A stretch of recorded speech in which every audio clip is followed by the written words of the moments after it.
Hi guys! So for today's video, tayo ay mag-rate. Kasi may binigay sa akin yung pinsan ko na mga pagkain na galing sa Korea. And sabi niya, i-rate ko daw kung masarap nga ba ito. So ayun guys, let's start off with this Dalgong Franzi. Ayan guys. So ito yung laman niya. Ganyan na natin.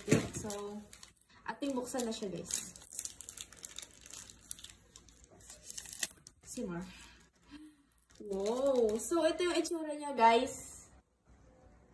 Ang ganda. May ano din.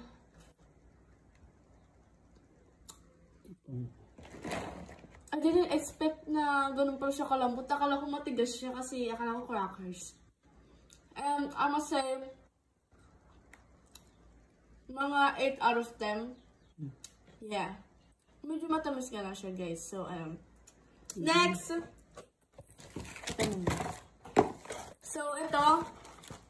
Ayan, hindi ako marunong mag-bisinita, guys. So, ayan, buksan na natin siya. Pero, as nakikita ko, para siyang isda. So, ganyan yung packaging niya. So, ganito. Siguro isda yung nasa loob dito. Ay, ang cute! It's a fish. Tarararatarat. Joke lang.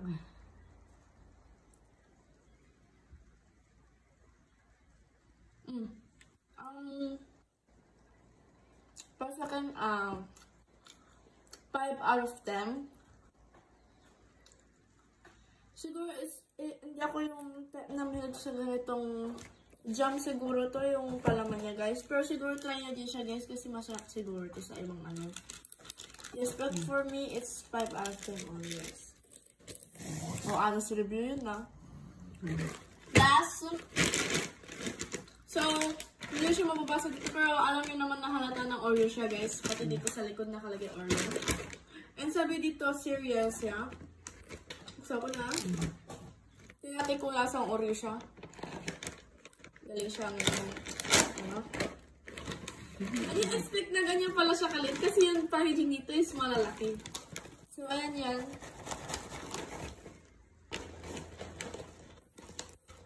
Ang cute-cute, guys! Nakikita niyo yan? May mga malilit pa siyang ganun-ganun, no?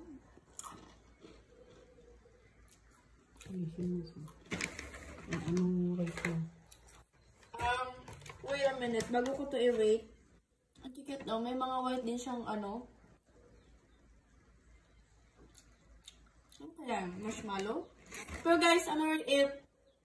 7 out of 10. Masarap siya, pero masyadong matamis na naman siya, guys. So, ano?